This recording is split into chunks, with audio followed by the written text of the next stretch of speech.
50 years ago, a great American in whose symbolic shadow we stand today signed the Emancipation Proclamation. This momentous decree came as a great beacon light of hope to millions of Negro slaves who had been seared in the flames of withering injustice. It came as a joyous daybreak to end the long night of their captivity. Il est à peu près 17 heures, ce 28 août 1963, quand Martin Luther King entame son discours. Il n'est ni le premier, ni le dernier des orateurs de ce rassemblement pour l'emploi et la liberté. Et pourtant, ce sont ces mots qui vont inscrire cette journée dans la mémoire de tous. Martin Luther King en 63, c'est peut-être l'une des personnalités les plus connues du monde de la Révolution noire qui a commencé une dizaine d'années plus tôt aux États-Unis. C'est un pasteur qui vient du Sud. On le connaît pour son message de non-violence, on le connaît pour les dizaines de manifestations dont il a pris la tête, on le connaît parce qu'il arrive à un moment où la télévision entre dans tous les foyers américains. Et donc le jour de cette grande manifestation de 1963, nul n'ignore qui est Martin Luther King, cet homme qui donne un visage à la lutte pour la liberté des Noirs au sud des États-Unis. À l'origine de cet événement, il y a Birmingham. Dans cette ville d'Alabama, noirs et blancs doivent vivre à distance. Telle est la règle que l'on reçoit en héritage. Would you like to go to school with colored children? Est-ce que tu voudrais aller à l'école avec des petits noirs? No, Pourquoi? Why? I don't know. Madam, are you for or against integration? We're against it. And you, madam? Et vous, madame? I don't approve, J'approuve pas l'intégration. Why? Pourquoi? because God didn't make us that way. Parce que Dieu ne nous a pas fait comme ça. Quand Martin Luther King débarque dans cette ville, en avril 1963, il espère briser la ségrégation en manifestant pacifiquement. Mais début mai, tout bascule. Le chef de la police de la ville envoie les chiens contre les manifestants. Ces images de violence retransmises à la télévision vont choquer l'Amérique et le monde entier.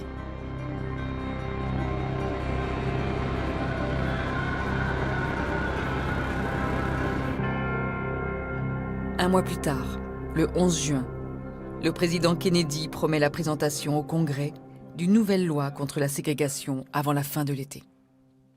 100 years of delay have passed since President Lincoln freed the slaves, yet their heirs, their grandsons, are not fully free. They are not yet freed from the bonds of injustice. They are not yet freed from social and economic oppression. Première fois peut-être, les gens du gouvernement vous disent « Nous sommes presque sur le point, nous vous avons entendu, nous allons faire passer une loi. » Et donc à ce moment-là, vous avez deux solutions, soit vous patientez et vous faites confiance, soit vous augmentez le niveau de pression. Et donc à ce moment-là, l'idée est de dire peut-être que Kennedy est de bonne volonté, mais il faut que nous le forcions. Et pour le forcer, il faut une démonstration de force. Et la démonstration de force, ce sera cette grande manifestation de l'été 63 qui est organisée non pas par Martin Luther King, mais par les syndicats américains qui se disent il faut que, en voyant des centaines de milliers de gens dans la rue, Kennedy n'ait d'autre choix que de réaliser ce à quoi il s'est engagé.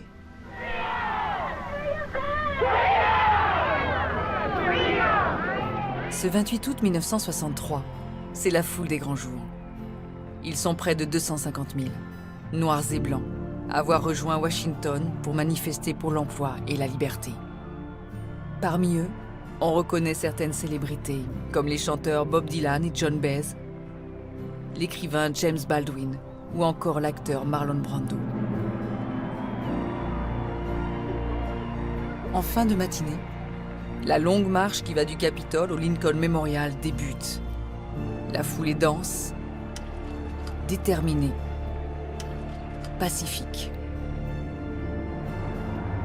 Vers 17 h, En direct sur plusieurs chaînes de télévision, en Amérique et à l'étranger, Martin Luther King prend la parole. But 100 years later, the Negro still is not free.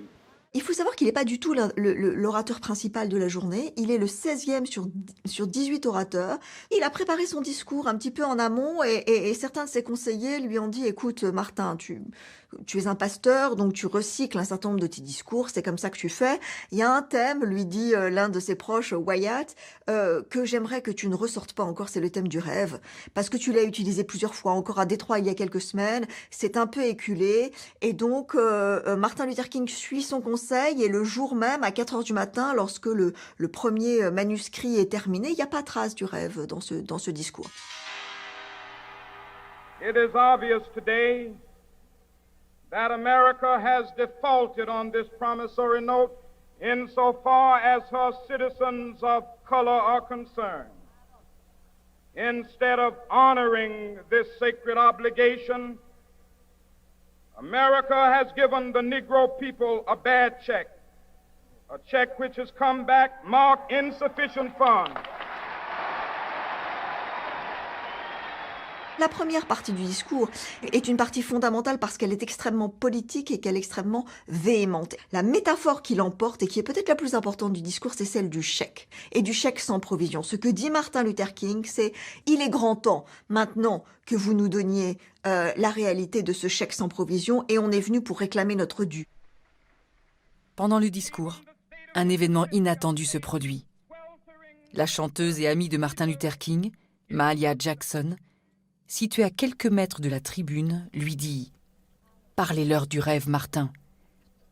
Et c'est ainsi qu'absent du texte initial, « I have a dream » surgit.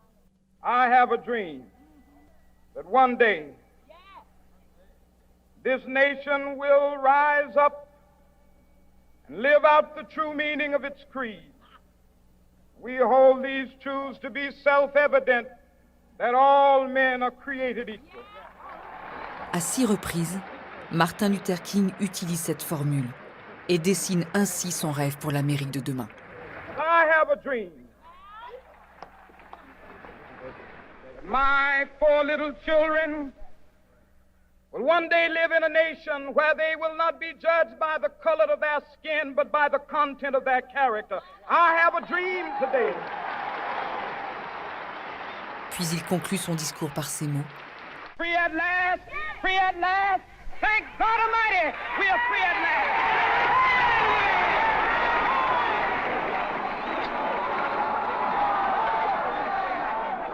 À la fin du rassemblement, King rejoint les autres organisateurs à la Maison-Blanche, où les attend le président Kennedy. Cette journée historique s'achève par cette rencontre. À Birmingham, où tout a basculé, les violences se poursuivent. Le 15 septembre, 4 jeunes filles noires sont tuées dans l'explosion d'une bombe. Le rêve vers l'égalité est encore loin. L'année suivante, le 2 juillet 1964, une nouvelle étape est franchie. Le président Lyndon Johnson signe le Civil Act qui déclare illégale toute discrimination qui repose sur la race, la couleur, la religion ou l'origine nationale.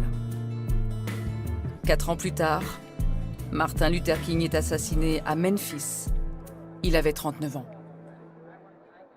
Aujourd'hui, le discours I have a dream a quelque chose de terriblement actuel et jamais la violence et l'inégalité raciale aux États-Unis n'ont été à ce point source de préoccupation et que l'on voit à quel point c'est une question qui demeure la plaie béante de l'Amérique qu'elle n'a toujours pas réussi à apaiser. C'est donc le signe que plus que jamais, il faut réécouter et relire Martin Luther King. 1963 is not an end, but a beginning. There will be neither rest nor tranquility in America till the Negro is granted his citizenship rights. The whirlwinds of revolt will continue to shake the foundations of our nation until the bright day of justice emerges.